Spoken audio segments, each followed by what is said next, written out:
নমস্কার, Ramakrishna TV YouTube চ্যানেলের পক্ষ থেকে সকল মা, বাবা, দাদু, দিদা, ঠাকুমা, ঠাকুর দাদাদের জানাই অনেক অনেক ভালোবাসা, প্রীতি ও আন্তরিক শুভেচ্ছা।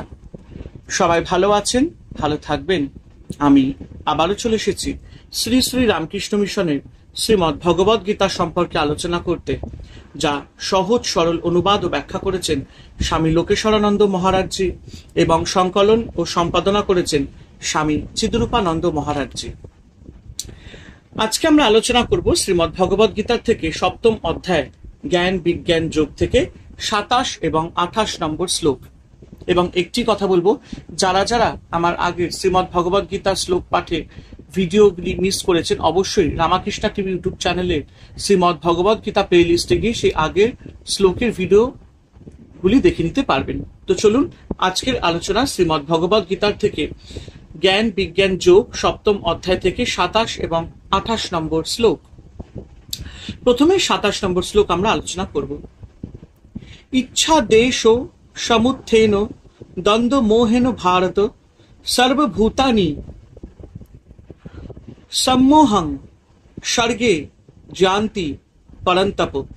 অর্থাৎ এই শ্লোকে ভগবান শ্রীকৃষ্ণ বলেছেন, হে শত্রু বিনাশক অর্জুন, উৎপত্তিকালেই অনুকূল বিষয়, ইচ্ছা ও প্রতিকূল বিষয়, দেশ থেকে সুখ দুঃখাদি দ্বন্দ্বের সৃষ্টি হয় এবং এই দ্বন্দ্বজাত মোহ দ্বারা সকল প্রাণী অভিভূত হয়। শ্রী ভগবান অর্জুনকে ভারত বলে সম্বোধন করেছেন, পরে পরন্তপ বলেও সম্বোধন করেছেন। এই দুই সম্বোধন উদ্দেশ্যমূলক। ভারত বলে সম্বোধন করে তাকে স্মরণ করিয়ে দিচ্ছেন যে তিনি ভরত বংশের সন্তান, তার আচরণ যেন সর্বদা বংশের মর্যাদা রক্ষা করে চলে। তাকে পরন্তপ বলেও সম্বোধন করেছেন। পরন্তপ কথার অর্থ যিনি শত্রুকে দমন করতে সক্ষম, অর্থাৎ বীর। আমাদের মনের দুটি অবস্থা লক্ষ্য করি, ইচ্ছা ও দেশ। স্থূল দেহের উৎপত্তির সঙ্গে সঙ্গে কখনো ইচ্ছা আবার কখনো দেশ আমাদের পেয়ে বসে। মনের মতো জিনিস পেলে খুশি, তার বিপরীত যদি পাই তাহলে বিরাগ অর্থাৎ দেশ। সুখ দুঃখ অথবা শীত উষ্ণ, এই দুই বিপরীত জিনিসের হাতের পুতুল যেন আমরা। এ এক অসহায় অবস্থা।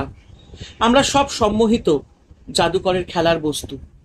শ্রী ভগবান কোথায় কি প্রতিবন্ধক তা দেখিয়ে দিচ্ছেন। অর্থাৎ ঈশ্বর লাভ করতে গেলে ইচ্ছা ও দেশ, এই দুয়ের কোনোটারই বশে যেন না পড়ি। এই দুই মোহে বিবেক বুদ্ধি আচ্ছন্ন হলে জীব ভগবানের স্বরূপ জানতে পারে না। এই দ্বন্দ্ব কিভাবে আসে? ভগবান বলছেন, জীব যখন জন্মলাভ করে অর্থাৎ স্থূল দেহ ধারণ করে, তখনই কতগুলি অনুকূল বিষয় অনুরাগ এবং প্রতিকূল বিষয় বিরাগ প্রভৃতি দ্বন্দ্বে ভাবে আচ্ছন্ন থাকে। এই দ্বন্দ্বগুলি তার পূর্বে অর্জিত কর্মফলে জাত সংস্কার রূপে চিত্তে সঞ্চিত থাকে। এই সহজাত সংস্কারগুলি তার চিত্তে মোহ উৎপন্ন করে, বস্তুর প্রকৃত স্বরূপ জানতে দেয় না। এই সংস্কারই তার চিত্তে বিবিধ সংকল্প কামনার উৎপত্তি ঘটায়। এই সকল কামনা বাসনা তার চিত্তকে বিভ্রান্ত করে। তখন সে নিজেকে কখনো সুখী আবার কখনো দুঃখী মনে করে। তার নিজের স্বরূপ অব্যয় আত্মা অর্থাৎ ঈশ্বরের স্বরূপ জানবার জন্য তার প্রাণে কোনো আকাঙ্ক্ষা জাগে না। হরে কৃষ্ণ। এবার আমরা আলোচনা করব 28 নম্বর শ্লোক। যেই সং তন্তগতং পাপং জনানং পুণ্য কর্মনাম তে দ্বন্দ্ব মোহ নির্মুক্তা ভজন্তে মাং দৃঢ় ব্রতা।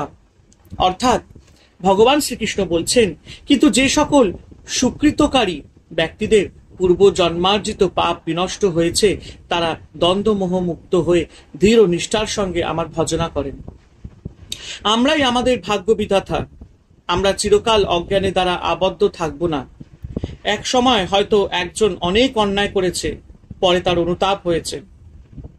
আবার সঙ্গে সঙ্গে অনেক সৎকর্ম সদাচার ও পুণ্যানুষ্ঠান করছে, ফলে তার সমস্ত পাপ সংস্কার ক্ষয় হয়ে চিত্তে নির্মলতা জন্মায়। আগের মানুষ সে আর নেই। ঈশ্বর ছাড়া সে আর কিছু জানে না। পাপ পুণ্যের দ্বন্দ্ব আর তার মধ্যে নেই। সে ঈশ্বরের চিন্তায় ডুবে যায়। একমাত্র সৎকর্মের দ্বারাই তমগুণের সংস্কার পাপ ক্ষয় হয়। তম রজগুণের আধিক্য কমে চিত্তে সত্যগুণের আধিক্য হলেই চিত্ত শুদ্ধ হয় এবং তারাই পুণ্যাত্মা ব্যক্তি। চিত্ত শুদ্ধ হলেই জ্ঞানের প্রকাশ ঘটে এবং ঈশ্বরের স্বরূপ জানতে পারে। অতএব সত্যজ্ঞানের প্রকাশ হলেই জন্মকালীন দ্বন্দ্বমোহ নিবৃত হয়। এইরূপ দ্বন্দ্ব মোহ নিমুক্ত, মাফ করবেন, দ্বন্দ্ব মোহ নির্মুক্ত ব্যক্তি দৃঢ়তার সঙ্গে ঈশ্বরের ভজনা করেন। স্বামী বিবেকানন্দ বলেছেন, great কনভিকশনস are the mother's of great deeds, অর্থাৎ দৃঢ় প্রত্যয় থেকেই মহৎ কার্য সম্ভব হয়। Be good and do good, ভালো হব এবং ভালো কাজ করব, এরূপ দৃঢ় প্রত্যয় চাই। যখনই সৎকর্ম ও সৎ আচরণ করব, তখনই মনের আসক্তি ও বিদেশ, এই অশুভ শক্তির দাপট কমে আসবে। যারা এই দুই মোহ থেকে মুক্ত হয়েছেন, তারাই দৃঢ়তা ও সংকল্প নিয়ে ঈশ্বরের প্রকৃত স্বরূপের উপাসনা করেন এবং তারাই ঈশ্বরের যথার্থ উপাসক। তাই মনকে নিয়ন্ত্রিত করে শুদ্ধ করার প্রক্রিয়া আমাদের নিজেদেরই শুরু করতে হবে। হরে কৃষ্ণ কৃষ্ণ কৃষ্ণ হরে হরে, হরে রাম রাম রাম হরে হরে। জয় শিব শম্ভু, জয় দেবী দুর্গা দুর্গতি নাশিনী, জয় মা কালী।